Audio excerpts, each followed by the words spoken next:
السلام علیکم، welcome to my channel دعا اینڈ وظائف۔ کیسے ہیں ہم سب جی؟ تو آج کی ہماری ویڈیو شب قدر کی فضیلت پارٹ نمبر 4۔ حضرت عبادہ رضی اللہ تعالیٰ عنہ نے نبی کریم صلی اللہ علیہ وسلم سے شب قدر کے بارے میں دریافت کیا تو آپ صلی اللہ علیہ وسلم نے ارشاد فرمایا کہ رمضان کے آخری عشرہ کی طاق راتوں میں ہے، یعنی کہ 21، 23، 25، 27 اور 29 یہ رمضان کی آخری رات میں جو شخص ایمان کے ساتھ ثواب کی نیت سے اس رات میں عبادت کرے گا اس کے پچھلے سارے گناہ معاف ہو جاتے ہیں۔ وہ رات کھلی ہوئی چمکدار ہوتی ہے، صاف شفاف، نہ زیادہ گرم نہ زیادہ ٹھنڈی بلکہ معتدل، گویا کہ اس میں نور کی کثرت کی وجہ سے چاند کھلا ہوا ہے۔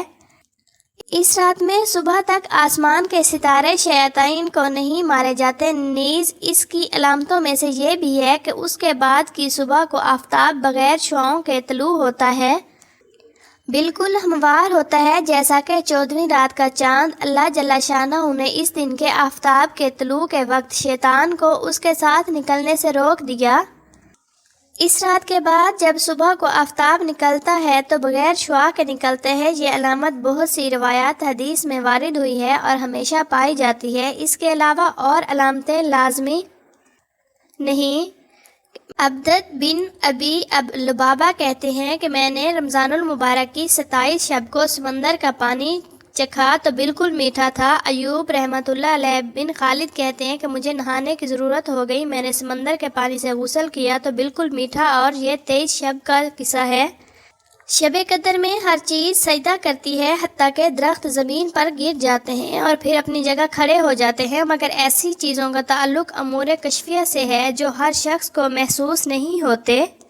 حضرت عائشہ رضی اللہ تعالیٰ عنہ نے حضور صلی اللہ علیہ وسلم سے پوچھا کہ یا رسول اللہ، اگر مجھے شب قدر کا پتہ چل جائے تو کیا دعا مانگوں؟ حضور صلی اللہ علیہ وسلم نے اخیر تک دعا بتلائی جس کا ترجمہ یہ ہے: اے اللہ، بے شک تو معاف کرنے والا ہے اور پسند کرتا ہے معاف کرنے والے کو، پس معاف فرما دے مجھ سے۔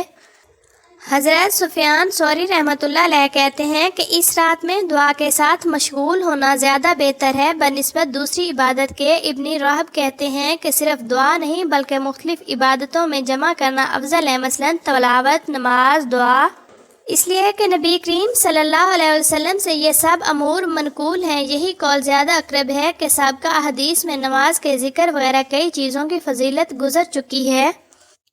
شب قدر جو بہت ہی برکت اور خیر کی رات ہے، قرآن پاک میں اس کو 1000 مہینوں سے افضل بتلایا گیا ہے۔ 1000 مہینے کے 83 برس 4 ماہ ہوتے ہیں۔ خوش نصیب ہے وہ شخص جس کو اس رات کی عبادت نصیب ہو جائے۔ جو شخص اس رات عبادت میں گزارے گا اللہ تعالیٰ اس کے پچھلے تمام گناہ معاف فرما دے گا۔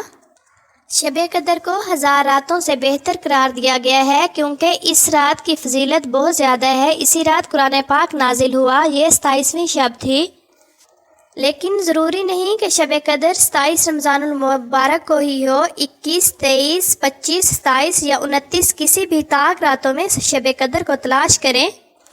رمضان المبارک کا آخری عشرہ یعنی کہ 21 سے 30 روزہ کے درمیان طاق راتوں میں شب قدر کو تلاش کرو، کیونکہ شب قدر کی ایک رات 1000 مہینوں سے بہتر ہے۔ اللہ تعالیٰ ہمیں شب قدر کی رات عبادت کرنے کی توفیق عطا فرمائے، آمین۔ مزید اچھی ویڈیوز دیکھنے کے لیے میرے چینل کو سبسکرائب ضرور کریں، لائکس اور کمنٹس کرنا نہ بھولیں۔ جزاک اللہ خیرن کثیرہ۔